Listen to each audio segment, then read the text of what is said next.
वशिक का विस्तृत अर्थ और सांस्कृतिक महत्व।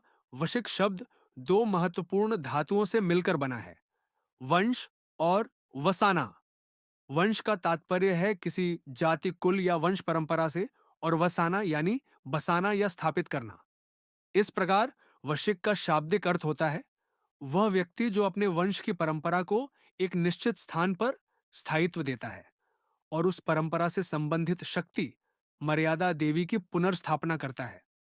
परंपरागत मान्यता के अनुसार जब किसी गांव या क्षेत्र में पहली बार कोई व्यक्ति किसी विशिष्ट दिव्य शक्ति, जिसे उस क्षेत्र की मर्यादा या मयदिशी कहा जाता है, से जुड़ता है, अर्थात उसके साथ आध्यात्मिक संधान स्थापित करता है, तो उसी के नाम पर एक पवित्र पाषाण, पत्थर की स्थापना की जाती है।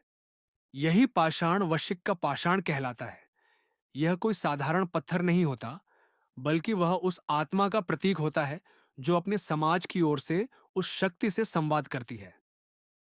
पुराने समय में वशिक बनने की प्रक्रिया अत्यंत कठोर और त्यागमयी होती थी।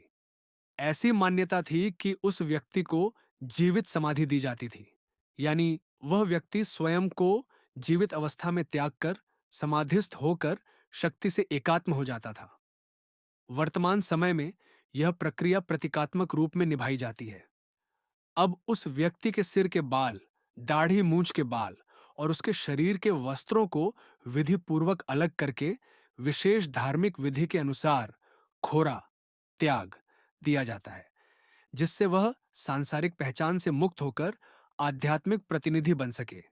एक बार वशिक की स्थापना हो जाने के बाद उसका आत्म तत्व पीढ़ी दर पीढ़ी संचार के रूप में उपस्थित रहता है।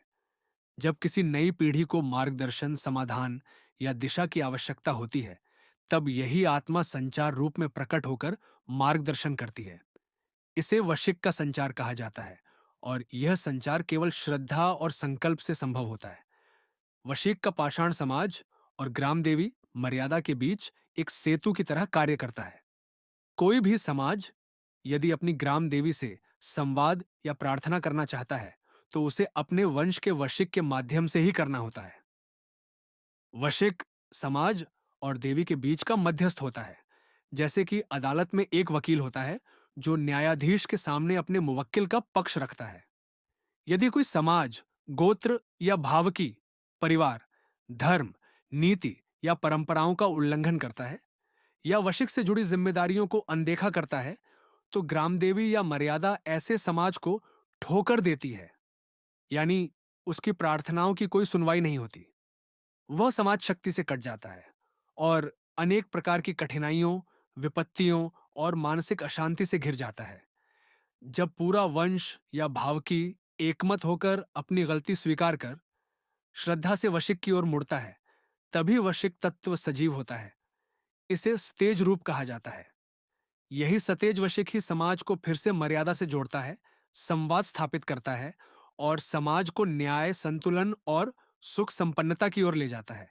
लेकिन जब वंश में फूट पड़ती है, वाद विवाद होते हैं, स्वार्थ हावी हो जाते हैं, तब यह वशिक तत्व कमजोर हो जाता है। उसका संचार रुक जाता है, उसकी उपस्थिति निष्क्रिय हो जाती है और तब समाज दिशाहीन होकर दुखों का सामना करता है। इस प्रकार वशिक केवल एक पाषाण नहीं, बल्कि वह संजीव तत्व है जो पूरे वंश की आत्मा का प्रतिनिधित्व करता है। वह न तो केवल अतीत की स्मृति है, न ही सिर्फ एक धार्मिक प्रतीक, बल्कि वह वर्तमान और भविष्य की दिशा है, एक चेतन माध्यम जो शक्ति और समाज के बीच संतुलन बनाए रखता है।